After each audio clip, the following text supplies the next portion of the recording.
Welcome to another Authors Amplified. I am so excited for my guest today. I've known her for, I don't even know, 30 years, I think it's been. I'm super excited to have her. The book is so needed. So I'm so happy to share it with you all. My guest is DeAnna Petruch, and she has a pocket guide, KidMin pocket guide for neurodivergent kids. So, Deanna, thank you so much for being here. Thank you for having me. I'm so excited. I am so happy to see your face. I can see your face, they can hear your voice. So, I'm happy to hear your voice. Let's first talk about you. Let's talk a little bit about your background because there's a reason that you wrote this book. So, That's let's talk a little bit about that. okay. So my kind of foray into neurodiversity really didn't happen until my daughter was born and she started school, and I started noticing some things about her behaviors and some of the challenges that she was having. And from working with our very phenomenal student support services director here at her school, we kind of landed on the fact that she maybe had some neurodiversity. And from exploring that, it helped me realize more about myself that I didn't know. So much of neurodiversity is hereditary. And so, in researching for her and kind of throwing myself into research for her, realized so much more about myself. And so she was really the launching point and the springboard for me discovering my own neurodiversity. Let's And then, what is let's go. What is neurodiversity? Let's I'm go there. so sorry. No Okay, worries. so neurodiversity is just this umbrella term for various things in which the brain diverges from what we would call neurotypical or normal. I don't like using the normal word, but that's the most common word that people attribute to it.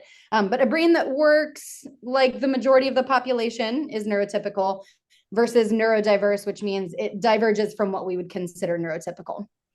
So in that, the most common things that we see are ADHD, autism spectrum disorder, oppositional defiant disorder, sensory processing disorder, auditory processing disorder, even anxiety or Down syndrome. All of those things are kind of fall under the umbrella of neurodiversity. And Okay. so for me, I'm ADHD hyperactive. My daughter is ADHD inattentive. My son's ADHD hyperactive. And my poor husband is neurotypical and kind of the joke in our house, but he's raising all three of us. Yeah.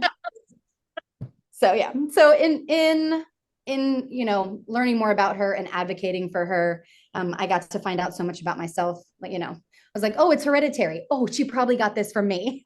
And Yeah. so from that, it really began my journey into studying neurodiversity and researching neurodiversity, and first putting those things into practice in a classroom setting.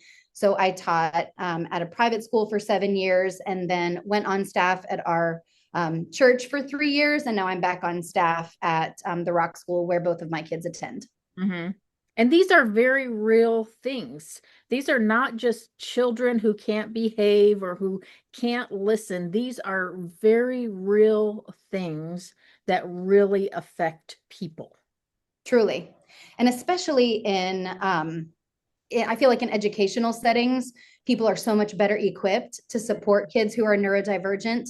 Mhm. And I think for churches, there hasn't been as much of a knowledge base and support and learning. And so many churches just don't know how to support neurodivergent kids well in their kids ministry. And so really this book was born out of that, me seeing our kids ministry and seeing that there are so many kids who are just struggling in church ministry, even in a wildly engaging explosive environment like kids ministry, where we are high energy and everything's amplified and big and huge. And we had kids that just struggled to engage or struggled to manage their emotions or regulate their sensory input or output. And the book came from me trial and error, putting Yeah. practices into place in our own kids ministry. And then just from the things that I learned, I really wanted to share what I had learned with the world. So I was like, oh, what better way than to make a fun book? Right. So if you're listening and you have a children's ministry, if you're a pastor, if you have a child in a children's ministry, share this a podcast with all of them because this is very, very important. You and I were talking before we started. DeAnna was homeschooled her senior year of high school with my son, and I knew my son was there because of problems like this. Not, I mean, we knew at the time that he was ADHD, but even then, that many years ago, no, we didn't understand it. We didn't know, but I didn't realize at the time that that's why you were being homeschooled your senior year of high school, so that you two could finish high school and you did it together. We did. We Yeah, sure did. We made it together. for sure. So why is ministry to the neurodivergent children so necessary today, do you think? So, families with neurodiverse kids are such an underserved population in church ministry. Like I said, because churches don't necessarily understand, or maybe they're not equipped to support ND kids well, they often have to say no. And that's Mm, been one of the biggest things that I've seen. And with the kids that have come to our church because of our ministry for neurodivergent kids, so often they tell us like, I don't get to sit in service on a regular basis, or I've never been able to sit through a service without getting called out to pick up my kid because they have challenging behaviors. And it's not that churches don't want to be accommodating. I think they just don't know how. I mhm. think there's so much and they see it as overwhelming, and they are ill-equipped to support neurodivergent families. And so because of that, I think they so often have to say no. But with the right knowledge base and the right supports and accommodations, we can really make kids ministry and even youth ministry inclusive for our neurodivergent kids. And when we can support them really well, we give them an opportunity to experience Jesus. Mhm. And that's been the biggest thing for me. Like, if I can do something to make sure that our kids can walk away knowing Jesus and knowing that he loves them and he's their creator and they can have a relationship with him for all of eternity, then I want to do anything that I can. And that's really like, it's kind of the life verse of my book and our in the ministry, our pals ministry at our church. And it's 1 Corinthians 9:22. And Paul said, I've become all things to all people that but I might win some. And Mhm. so if we can become all things to all kids, if we can make our kids ministry, if we can make youth ministries, if we can make ministry inclusive and we can become all things to all kids, then we can win some for Jesus. And really that's what we want more than anything else, right? If our goal is to make sure that kids experience Jesus, have a relationship with him, and they can be a part of the beautiful work of redeeming the world, of bringing heaven to earth so that everybody has an opportunity to come to know Jesus for eternity, then like we got to do everything we can. Right, exactly. You say in your book what neurodivergent looks like in KidMin, and it Mhm. says it often looks like stop running around the room, come out from under the table, keep your hands to yourself, stop talking while I'm talking. And I'm sure a lot of parents and a lot of teachers have heard these things over and over and over again, and they think, why doesn't somebody just take care of that? And the problem is because it's a totally different solution than a typical, right, Mhm. child. Yeah. So tell me, what does it look like to start a neuro affirming ministry? Um, so really that will depend on the church itself. But so I once heard a church famous pastor say, what you can't do for all, do for one.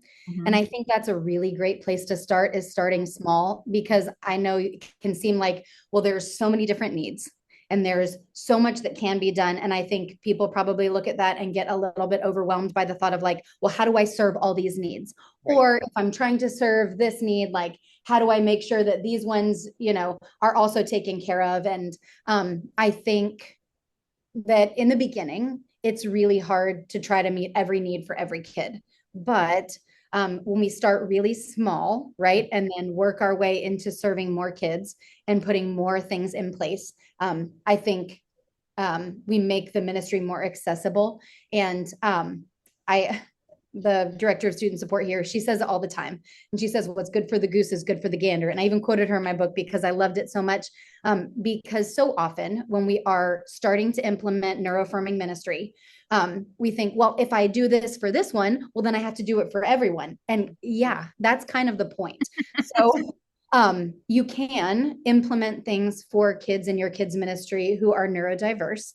And then everybody has access to those resources when they need it. So, for example, in our kids ministry, we started, I call it the Pals Place. So our neurodiverse ministry is called the Paul's Pals. So it came from that verse in 1 Corinthians 9:22. And Paul's stands for personal assistance for unique learning styles. And so we have a Pals ministry where we have a one-to-one support for leaders. We didn't start that way. We didn't have a one-to-one ratio when we first started, but as we gained, like as we trained more leaders, as we got more people involved in the ministry, we grew our ministry. And so we started really small. It started just with me. We had one sweet baby with Down syndrome and ODD and ADHD, and he had a hard time sitting through service. It was too overstimulating. It was overwhelming. And he could not be expected to just sit in a chair and listen to, somebody teach, or we had video lessons. Like it was too hard for him. Mm-hmm. And so what was happening was he had an older brother, and his older brother felt like he had to constantly like manage his behavior. And so I remember when I first took over our kids ministry, before I even started our ministry, and he would have such a hard time sitting through service that I would just sit with him. And so like we would sit at the back of the room. I'd give him headphones because he'd say it's too loud. And so I'd give him, like I had these like the big noise canceling headphones, and I'd give him those because it was too noisy. Or if like the lights were flashing, right? Because we do exciting things in kids ministry. He'd be like, it's too bright. So I'd give him sunglasses to put on. And then I started buying fidgets that he could play with in the back of the room. And then I had a whole book nook where he could sit in the quiet and read books. And I made a core board for him so he could communicate. If he didn't have the words, he could point to pictures and let me know what he needed. And I can remember that very first week that I just started small. I just started with me and him sitting in the back of the room, and just whatever he needed, I just accommodated in that moment. And when mom came to pick him up, she was like, is everything okay? And I was like, yeah, why? And she was like, this is the first time I've ever sat through service without getting called out to come and get him.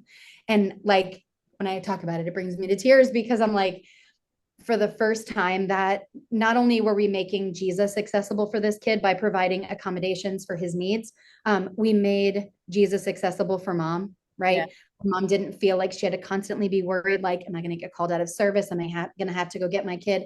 And so she got to participate, not just in growing her relationship with Jesus, but in community, right? She didn't have to rush to come and get him or rush out the door, and he could do the same. And it actually built a heart of empathy and built community for him as well, because we would have kids that would leave the lesson and they'd go sit in the back of the room and read him books. With fidgets with him, because I modeled a heart of empathy, and other kids wanted to be a part of that too. And we didn't say no. We were like, yeah, absolutely, come and hang out with this kid.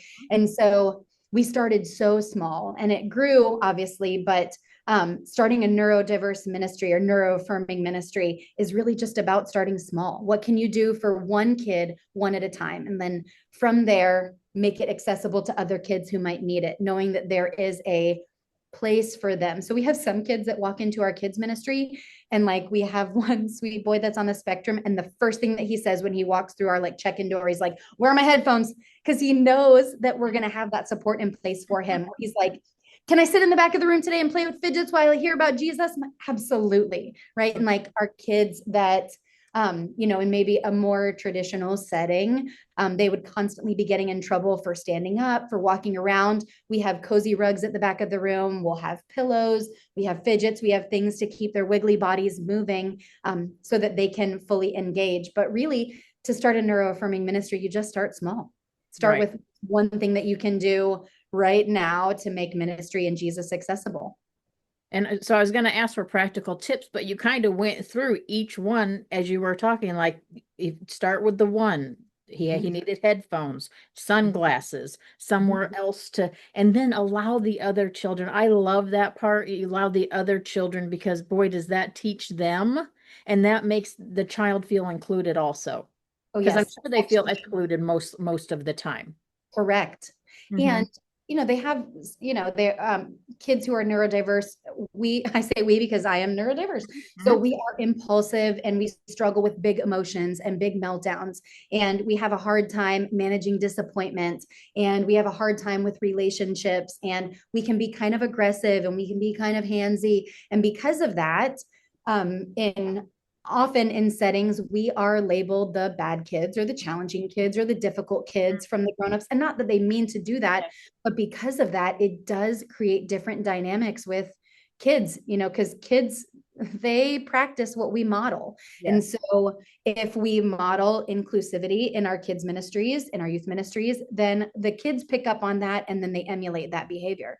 And actually from our pals ministry, we had this sweet kiddo who he himself was neurodiverse, and he came to me one day and he's like, Miss DeAnna, he was like, what if I start a team, because we have like go teams where we have like kids service teams, and he's like, what if I start a team where I can help the pals kids in the back of the room? And so then we called it our buddies ministry. And so he Mhm. became a buddy, and then other kids wanted to be a buddy to our pals kids.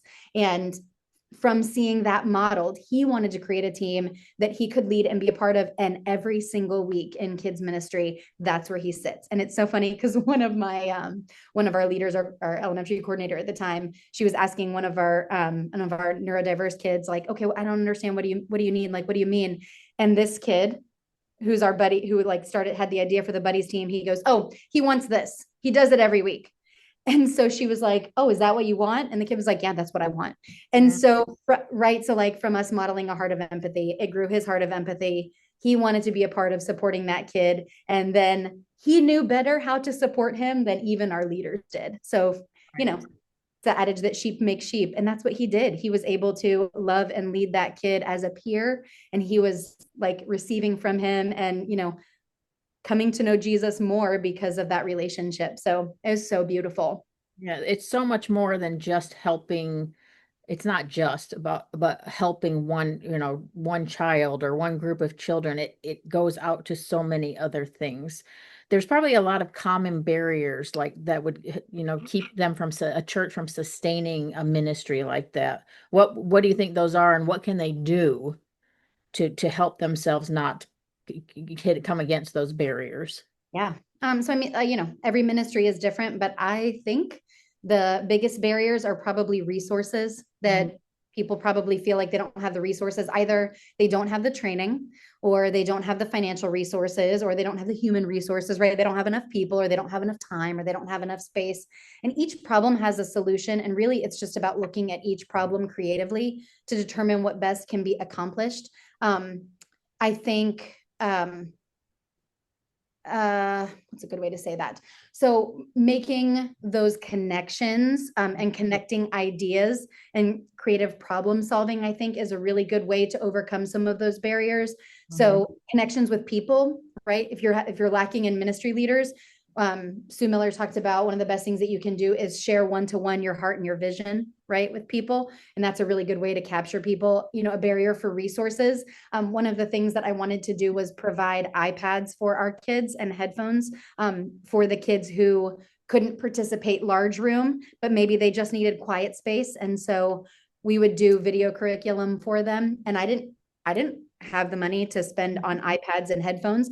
And so I put an all call out to on social media, and I was like, hey, if you have an old iPad that you're not, if you have an old phone that you're not using, like if you'll wipe it, like and reset it and donate it to the kids ministry, we'd love to put it into practice.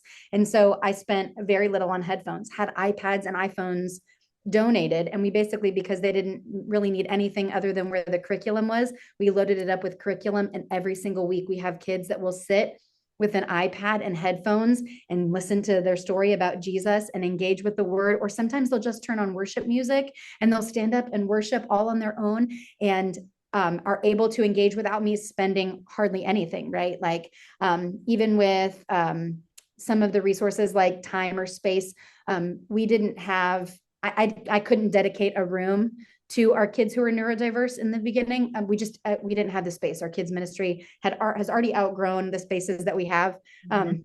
which is a beautiful problem to have, but a Yeah, problem very. nonetheless. So creating kind of calm down corners, we call them pals places, but pals places in our room. So just a place where kids can land when they're feeling overwhelmed, was like, so rather than I need an entire room for our Mhm. neurodivergent kids, and instead we just need space. So we literally have an alcove in one corner that's outside of the rooms, I call it the pal cove. That's the joke, our pal alcove, but it's just like a nook in the corner where we put a cozy rug and a little couch and fidgets and coloring pages and books and headphones and things. And so we kind of used what we had even in those moments, because if a kid is totally overwhelmed in the space, they at least have somewhere to land Sure. and just a place where they can feel like they can kind of separate from some of the challenges, the sensory challenges in the room. And so for sustaining that ministry, after you get it launched and off the ground, like being creative with resources is one of the best ways to sustain that ministry. And then constantly keeping the vision at the forefront of people's like at the forefront of people's minds and their view, in their periphery, is the best way that you can keep volunteers as well. Right, right. That's when social media is good. You said you put it on social media, you got iPads, you got phones. That's when social media works. That's when I like social media. And it was a great place for us to brag about our ministry. So on our Destiny Kids page, I would regularly post like videos or pictures of our pals leaders or our pals kids or our buddies program. And I'm like, hey, if this is something that's, close to your heart, like come and be a part of it. And we Yeah, had such a great turnout of volunteers who did want to be a part of it, because they knew that we had the supports and the resources in place to support our neurodivergent kids well. And then from that, we had so many families come to our church because of it. We have families that are at our church just because we started a ministry for sure. neurodiverse kids. Mm-hmm. Yes, because I have friends who don't go to church because of their son because they've never been able to sit through a service. And It that's happens so often. yeah, that's so sad. So when you were going to write this book, why did you pick a pocket guide? So ADHD. Yeah. And I'm ADHD hyperactive, but like it didn't really affect my like knowledge and learning base. But I have found that I will lose interest in thick books that don't capture my attention and hold on to it.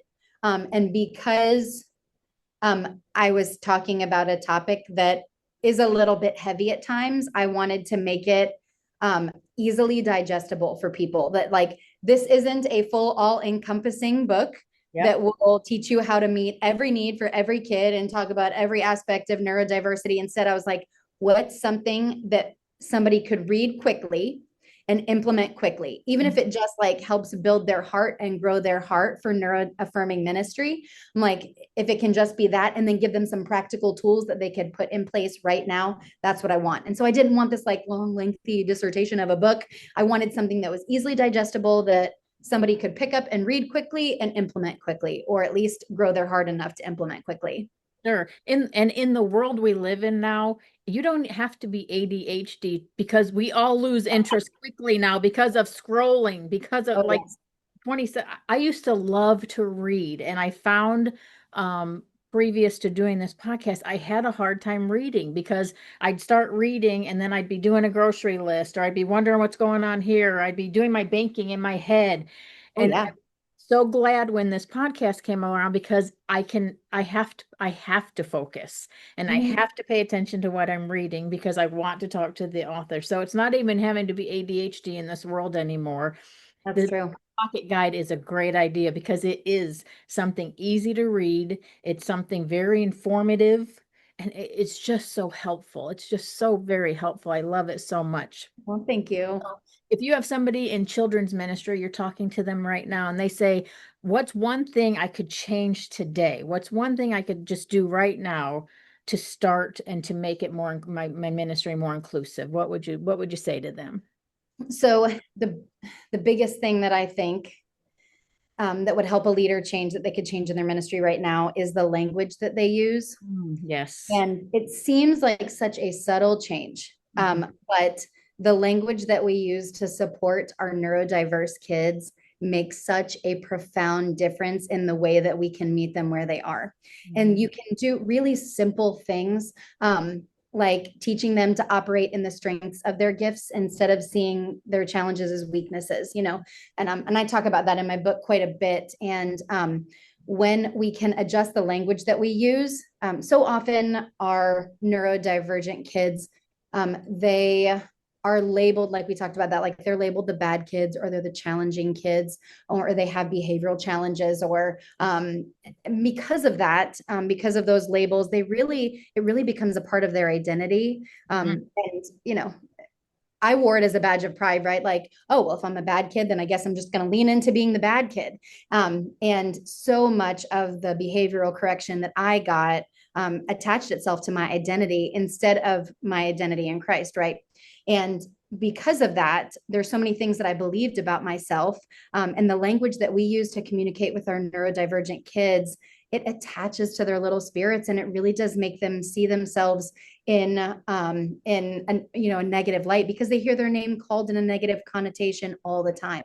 And so the way that we respond to them and the language that we use to address their behaviors can have such a profound impact. And so instead we can correct behavior instead of making them feel like we're correcting their personhood.